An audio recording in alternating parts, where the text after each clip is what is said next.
Hey everybody, how's it going? Welcome to my weekly live. For the first time ever, we are broadcasting. I am broadcasting onto three different platforms. You are seeing me on YouTube, on the Facebook, and also on Instagram. It's good to see you. We're gonna see how this goes. See if the comments go the way that they're supposed to in this thing that I'm using. I'm using a program called StreamYard. It's good to see everybody. Um, I've said that over and over again, and here we go. I'm in a new spot. I'm in my office. I have all my nerd posters and all my nerd things around me, and let's get started.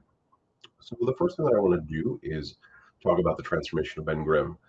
It's been out for about 2 weeks now, and it's been incredibly well received. It has a total of like hundreds of thousands of views across all platforms, the most of them being on TikTok.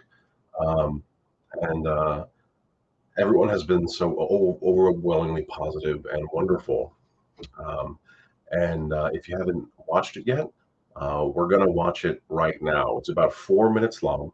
And because we are broadcasting to three platforms, one of which is a 9 by 16, I have formatted the movie to be a 9 by 16. And yeah, so if you're watching this on YouTube or on the Facebook, you just got to turn your device over when the time comes. So without further ado, here's my film, The Transformation of Ben Grimm.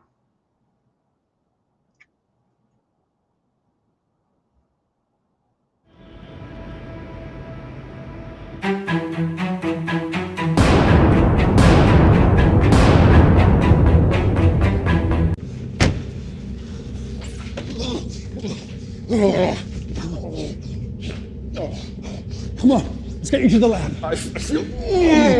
Come on. Less talking, more walking, big guy. I should have never let you convince me to go up there. We don't know that.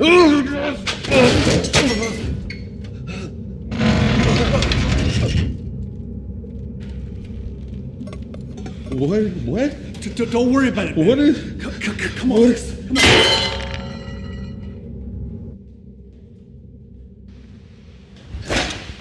I'm gonna go get the scanner.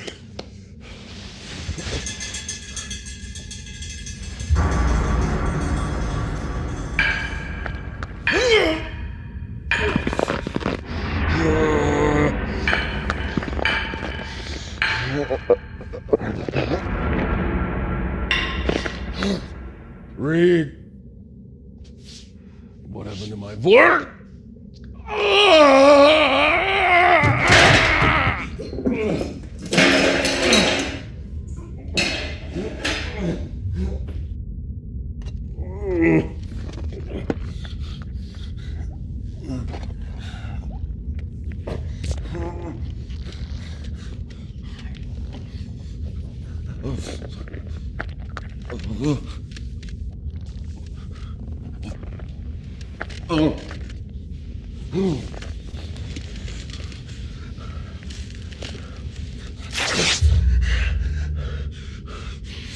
Reed!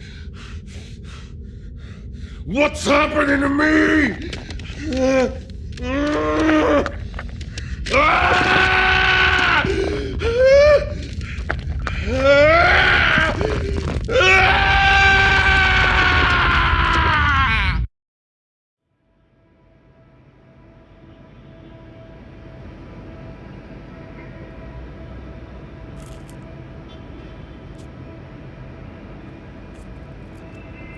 It's clobbering time.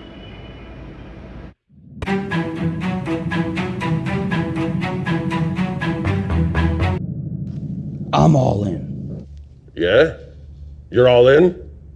You think you got me beat, Logan? I know I got you. This guy, he says he's got me beat. Can you? He's got me beat. Okay? Well, if you think you got me beat, put him in the middle. Put him in. But before, well, you can't take it back because you already put it over the line. But before, okay. If I call you and you lose, you gotta promise me that you're not gonna do what you always do, okay? You're not gonna get mad. You're not gonna flip out. You're not gonna turn over the card table. No promises. No promises, this guy says. No promises. We're finally playing in a nice place. Second Talk Brewery let us play here after hours. For the first time, we're not in some crappy basement, okay? So if I put these down, you're not gonna do nothing stupid? Just nod or something. What'd you get? Flush. That's a good hand. That's a respectable hand, a flush. But it does not beat quads. Quads! I got you on the flop, baby. Look at, no, no, no!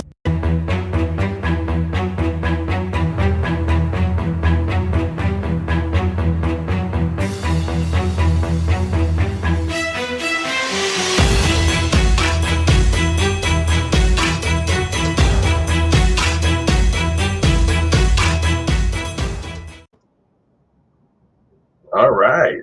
Hey, so of course, if you were watching that on a computer monitor, you couldn't turn it to the side, and if you could, well, congratulations, you have a really cool monitor. So I'm really sorry about that, but I'm sure everyone should have been able to watch that in the right angle, and I really hope you liked it. I had a lot of fun making it.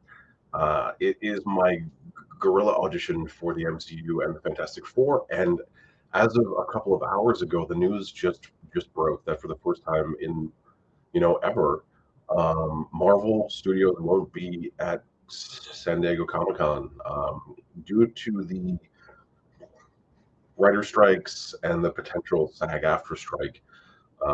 They're not showing up to promote anything because they don't have anything to promote. I fully thought that they were going to reveal the Fantastic Four cast, but I guess they aren't going to. So that gives me a tiny bit of hope that maybe this film will be out in the world longer, and it'll get seen more and more, and it'll make its way to the right people, and something really cool or crazy will happen. Yeah, how this whole thing came about was the cinematographer. His name is Jamal Solomon, and I. We sat down and we talked about like what do you want to do and how do you want to do it, and I've always talked about wanting to play this guy. I love Ben Grimm. He's one of my personal heroes in the hero canon, and it just felt right to be able to kind of do him justice in our own particular way. Um, so we just went about and we began to make it, and I began to promote the fact that I was making it. And some people came to me and said, "Hey, will you crowdfund for this so we can get involved and we can get rewards and merch and things of that nature?" So as a result, a membership was formed. So I've got a subscription service now, which is a weird thing to say. But if you are watching this on YouTube or on this book, there are links around or on top or underneath, links to what the subscription service is all about, which is basically it gives you access to a Discord server where we all talk about nerdy stuff. We talk about games, talk about comics, we talk about movies, we talk about literally everything nerdy, and it's just like a really fun, supportive space where a bunch of folks can get together and talk about that type of stuff. Certain levels give you access to every project that I've ever had a hand in making, and the highest tier gets you access to me basically, and we can play video games together and have a fun time. And as a result, I now have a merch store which went live yesterday, which I will show you briefly. Links are also in the comments or around the video, or if you're watching this on Instagram, the links are in my bio. But yeah, so I'm going to share my screen. I'm going to show you all the products. It's going to look weird probably on um, Instagram, but you should be able to see at least some of them. I got hats, I got sticker packs, I got cool mugs that are my logo, some art, beanies, Uh, Someone requested this art be put on some stuff, and then some images from the film that you just watched are also on stickers. They're on tank tops. They're on sweatshirts. They're on shirts. And you can buy those and look really rad and cool. And I'll be adding more stuff as things progress. Um, yeah, so that's the merch store. Um, as this is my first time doing a multi-comment based thing, um, and I'm on a delay. If anybody has any comments that they want to say or any questions they want to ask, pop them in. I will respond to you, and we can continue to have the conversation of any kind that you'd like. Um, yeah. Oh, oh, I've got the Three Geeks podcast just commented on Instagram. I'm doing good, man. It's thanks for being here. Thanks for watching. Uh, yeah. Um, I also saw The Flash this week. I don't know if anyone else saw The Flash. Um, I'm gonna be honest. I was kind of medium on The Flash. I don't know if anyone else felt that way. Uh, as multiversal movies go, and also like knowing the Flash story and seeing that story and multiple versions of it and multiple different iterations. Um, I felt like there was a bunch left out. I understand what they were trying to do. They were trying to make it like a nostalgia machine, and it did work. Like when Michael Keaton's Batman came out, I was extremely happy. It was cool to see him. It was cool to see the new Supergirl. She did a really great job. I hope we can see her in more stuff. I thought she was really compelling and really cool.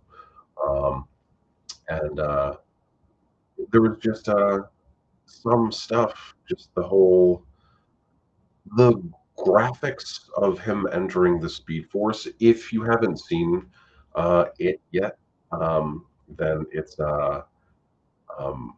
spoiler alert. I'm not going to do major spoilers, but I'm going to talk about it a little bit. Hello. Um, yes, I will so I can click this and I can show it. Hi, how you doing, Remarks? It's nice to wave also.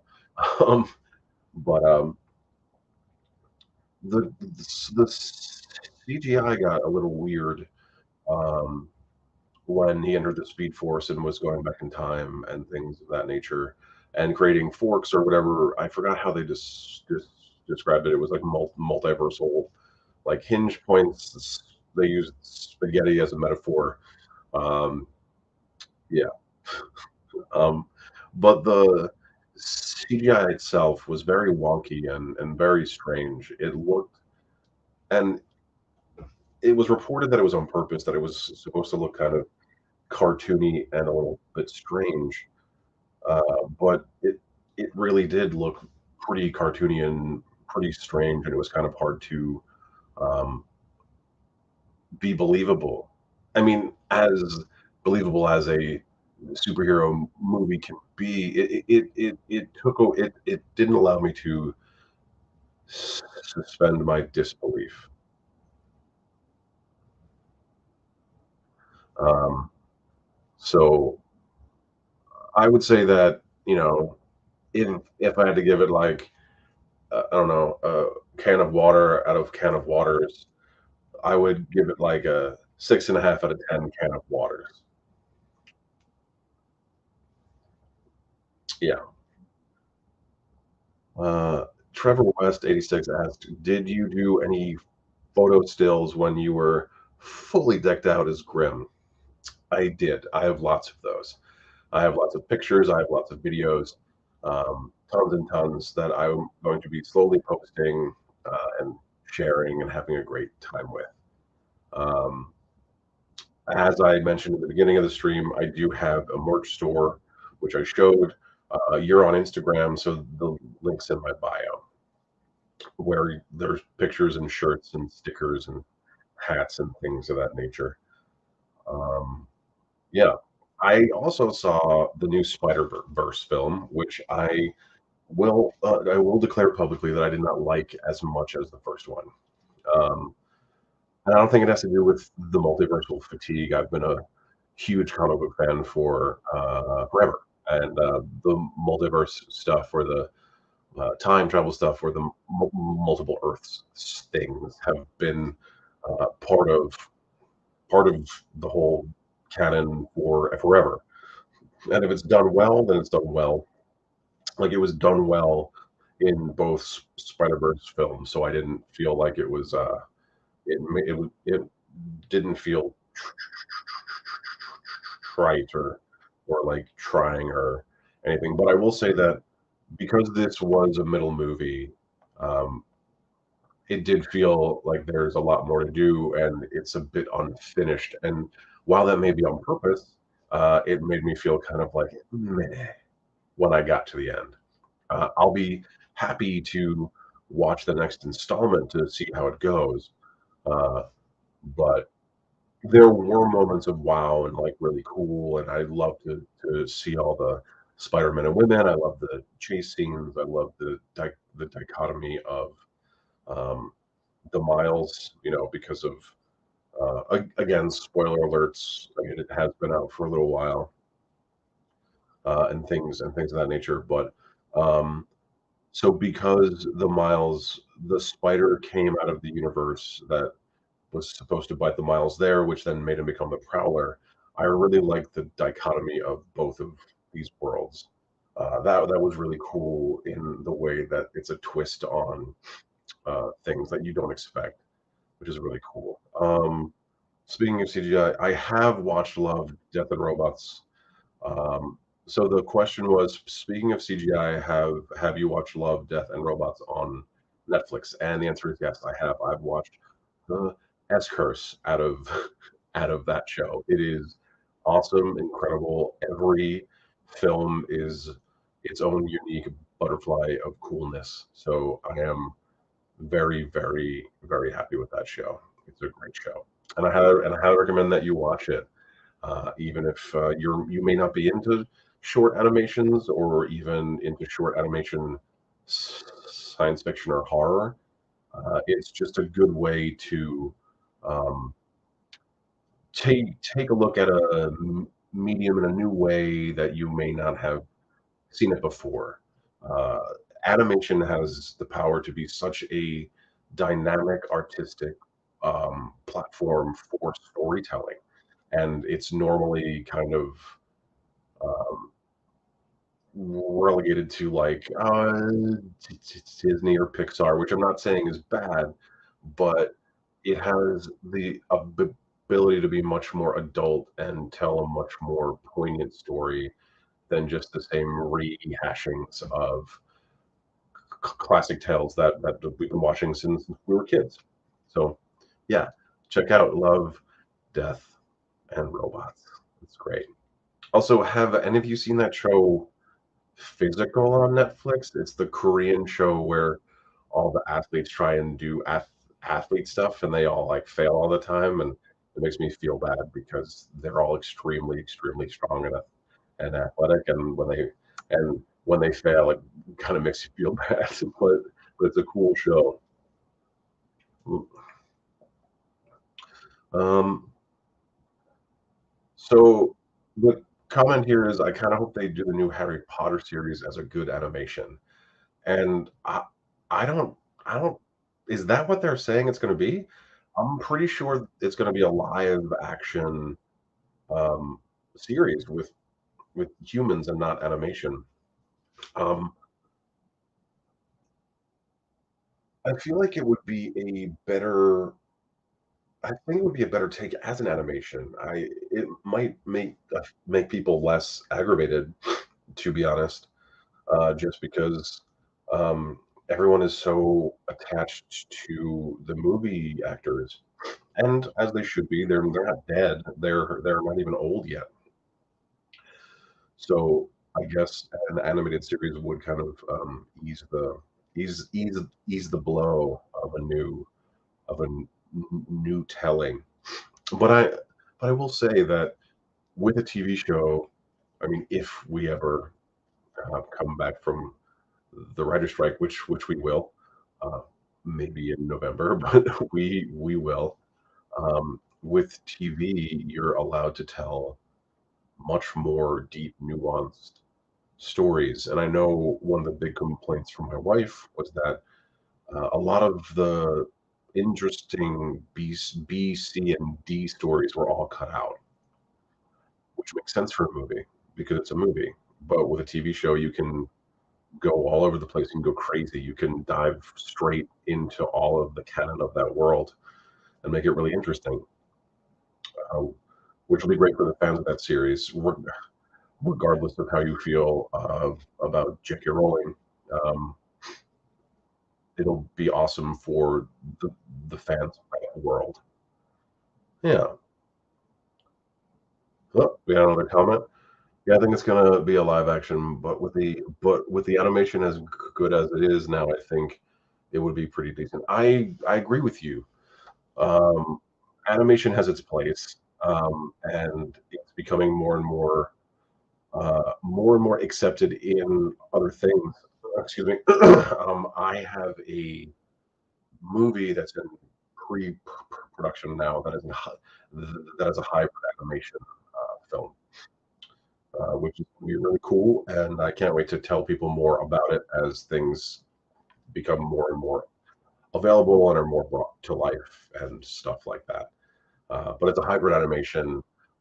It is in the world of independent comics, and it's a buddy comedy like we haven't seen since Superbad. So I'm really excited about it. Yeah, I'll be able to share more in the coming weeks, hopefully. Yeah. So just to, I guess, go back to the beginning, what I said in the beginning.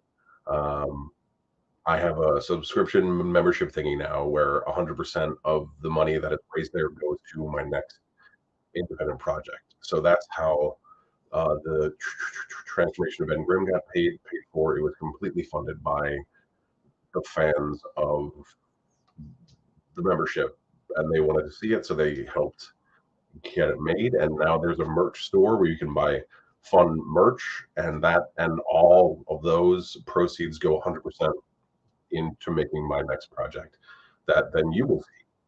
And that's kind of how we're going to be doing this loop. Um, Whatever I'm gonna make stuff for you and for the larger world based off of what you want to see. And I think that's a really cool model. And I'm happy to be here trying to make that work. Um, One of the things that I am going to be doing with my merch store is that if any of you are artists, and you would like to design um, a piece of merch for my store, I will put it on a shirt or a mug or a hat or anything that you have made it for. It just has to be related to my brand or me or one of my films or one of my TV shows or what I'm currently working on. And I'll split the profits with you half and half. So half the profits will go to the next my next film, and half will go right to you. I love to amplify in indie artists, and because I'm an indie artist. So if you would like to do that, if you go to my website, which is joshuaschubart.com, there's a place where you can contact me, hit me up, and let me know what you'd like to do, and we can talk about it and we can make it work. I just saw Isaiah in the comments. Yeah, man, let me know if you'd like to do that. Hit me up, and let's see what we can do. On Facebook here, we got a comment that said the transformation was wonderful. I like that. Thank you, Joshua Graham. It was wonderful, and I'm so happy that you liked it. Um, yeah, if you've seen the film, if you watched it in the beginning because I played it, let me know what you think.